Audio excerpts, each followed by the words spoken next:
Espiritismo, a caminho da luz. Estudando o Livro dos Espíritos, Allan Kardec. Questões 01 a 1019. Se gostaram, deixe seu like, compartilhe e se inscreva no canal. Bom estudo. Livro dos Espíritos, parte 2ª, capítulo 6, Vida Espírita. Escolha das provas. 258. Na espiritualidade, antes de começar uma nova existência corporal, o espírito tem consciência e previsão das coisas que acontecerão durante sua vida? Ele mesmo escolhe o gênero de provas que quer passar. Nisso consiste seu livre arbítrio. 258-A. Então, não é Deus quem impõe os sofrimentos da vida como castigo? Nada acontece sem a permissão de Deus, que estabeleceu todas as leis que regem o universo. Perguntareis então, por que ele fez esta lei em vez daquela? Ao dar ao Espírito a liberdade de escolha, deixa-lhe toda a responsabilidade de seus atos e de suas consequências. Nada impede seu futuro. O caminho do bem está à frente dele, assim como do mal. Mas, se fracassa, resta-lhe uma consolação, nem tudo está acabado para ele. Deus, em sua bondade, deixa-o livre para recomeçar, reparando o que fez de mal. É preciso, aliás, distinguir o que é obra da vontade de Deus e o que é obra do homem. Se um perigo vos ameaça, não fostes vós que o criaste, foi Deus, mas tendes a liberdade de vos expor a ele. Terdes visto aí um meio de adiantamento, e Deus o permitiu. 259. Se o espírito tem a escolha do gênero de prova que deve passar, todas as dificuldades que experimentamos na vida foram previstas e escolhidas por nós? Todas não é a palavra, porque não se pode dizer que escolhestes e previstes tudo que vos acontece neste mundo, até nas menores coisas. Vós escolhestes os gêneros das provas. Os detalhes são consequência da situação em que viveis e, frequentemente, de vossas próprias ações. Se o espírito quis nascer entre criminosos, por exemplo, sabia dos riscos a que se exporia, mas não tinha conhecimento dos atos que viria a praticar. Esses atos são efeitos de sua vontade ou de seu livre-arbítrio. Os detalhes dos acontecimentos nascem das circunstâncias e da força das coisas. Somente os grandes acontecimentos que influem na vida estão previstos. Se segues um caminho cheio de sulcos profundos, sabeis que deveis tomar grandes precauções, porque tendes a probabilidade de cair, mas não sabeis em qual deles caireis. Pode ser que a queda não aconteça, se fordes prudente e bastante. Se ao passar na rua uma telha cai na vossa cabeça, não acrediteis que estava escrito como se diz vulgarmente. 260. Como o espírito pode querer nascer entre pessoas de má conduta? É preciso que seja enviado para um meio em que possa se defrontar com a prova que pediu. Pois bem, é preciso que haja identidade de relações e semelhanças, que os semelhantes se atraem para lutar contra o instinto do roubo. É preciso que se encontre entre pessoas que roubam. 260-A. Se não houvesse pessoas de má conduta na terra, o espírito não encontraria nela o meio necessário para passar por determinadas provas? E seria o caso de lastimar se isso acontecesse? É o que ocorre nos mundos superiores, onde o mal não tem acesso porque há somente espíritos bons. Fazei que o mesmo aconteça na nossa terra. 261. O espírito, nas provas que deve passar para atingir a perfeição, deve experimentar todas as tentações? Deve passar por todas as circunstâncias que podem incitar o orgulho, a inveja, a avareza, a sensualidade, etc. Certamente que não, uma vez que sabeis que há espírito que, desde o começo, tomam um caminho que os livra de muitas provas, mas aqueles que se deixam levar pelo mau caminho correm todos os perigos desse caminho. Um espírito, por exemplo, pode pedir a riqueza e esta cedida, então, de acordo com seu caráter, poderá tornar-se avarento ou pródigo, egoísta ou generoso, ou se entregar a todos os prazeres da sensualidade. Mas isso não quer dizer que tenha que passar forçosamente por todas essas tendências. 262. Como pode o espírito, em sua origem, simples, ignorante e sem experiência, escolher uma existência com conhecimento de causa e ser responsável por essa escolha? Deus supre sua inexperiência ao traçar-lhe o caminho que deve seguir, como fazeis com uma criança desde o berço. Deixa-o, porém, livre para escolher, à medida que seu livre-arbítrio se desenvolve. É então que muitas vezes se extravia ao seguir o mau caminho.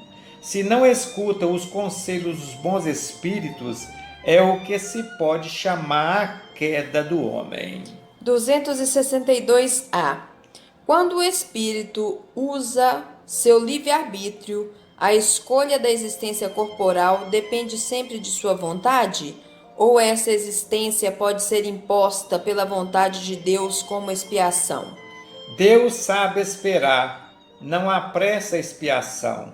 No entanto, perante a lei, um espírito pode ter uma encarnação compulsória quando, por sua inferioridade ou má vontade, não está apto a compreender o que lhe poderia ser mais útil e quando essa encarnação pode servir à sua purificação e adiantamento, ao mesmo tempo que lhe sirva de expiação.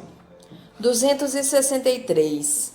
O espírito faz sua escolha imediatamente após a morte? Não, muitos acreditam na eternidade das penas e, como já foi dito, pensar assim representa para eles um castigo. Veja questão 101. 264. Como o espírito escolhe as provas que quer suportar? Ele escolhe as que podem ser para ele uma expiação pela natureza de seus erros e lhe permitam avançar mais rapidamente. Uns podem, ao escolher, se impor uma vida de misérias e privações para tentar suportá-la com coragem. Outros querem se experimentar nas tentações da riqueza e do poder, muito perigosas, pelo abuso e o mau uso que delas se possa fazer e pelas paixões inferiores que desenvolvem. Outros, enfim, preferem se experimentar nas lutas que têm que sustentar em contato com o vício. 265.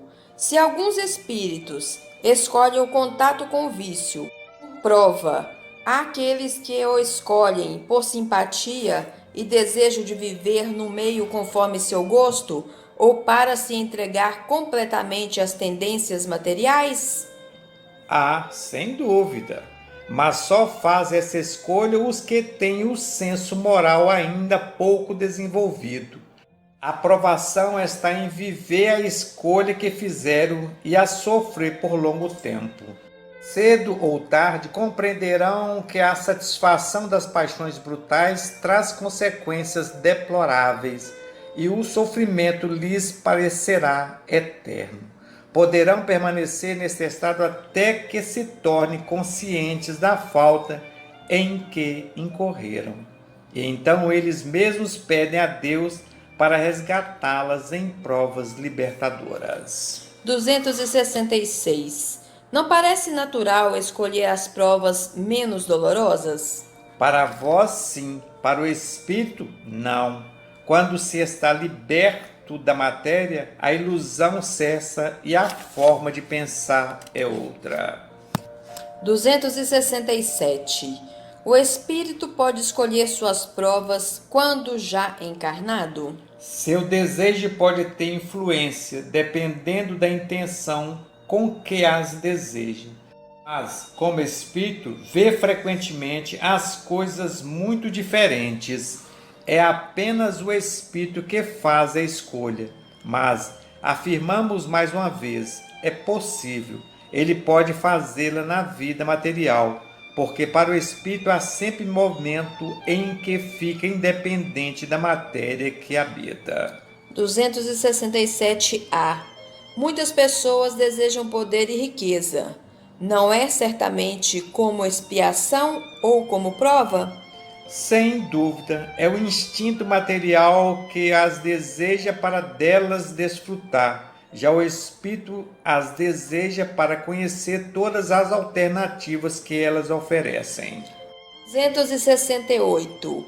Até que atinja o estado de pureza perfeita, o espírito tem que passar constantemente por provas? Sim, mas não são como as entendeis, visto que chamais de provas as adversidades materiais. Porém, o espírito que atingiu um certo grau, sem ser ainda perfeito, nada mais tem a suportar, embora sempre tenha deveres que o ajudam a se aperfeiçoar, e que nada tem para ele de constrangedor ou angustiante, ainda que seja para ajudar os outros a se aperfeiçoar.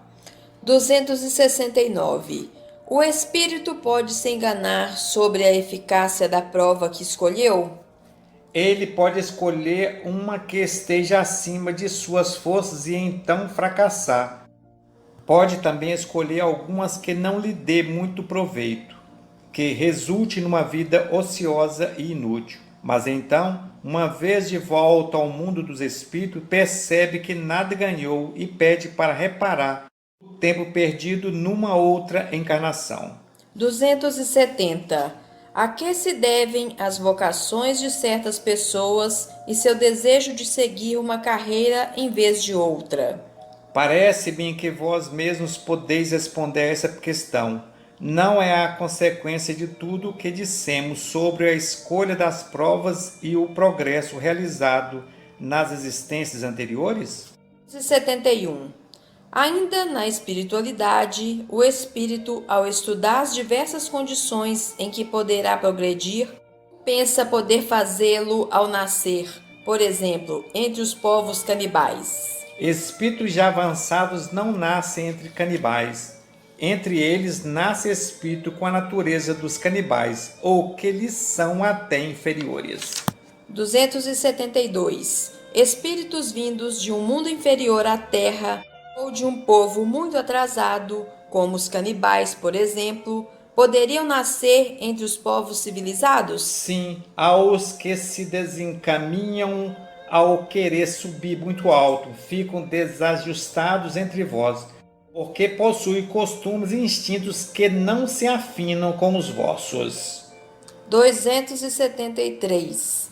Um homem que pertence a uma raça civilizada poderia, por expiação, reencarnar em uma raça selvagem? Sim, mas isso depende do gênero da expiação.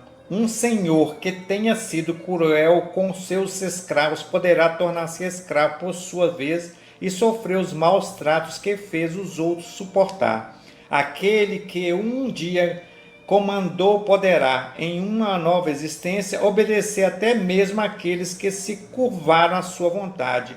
É uma expiação que lhe pode ser imposta, se abusou de seu poder. Um bom espírito também pode escolher uma existência que exerça uma ação influente e encarnada entre povos atrasados para fazer com que progridam o que, neste caso, é para ele uma missão.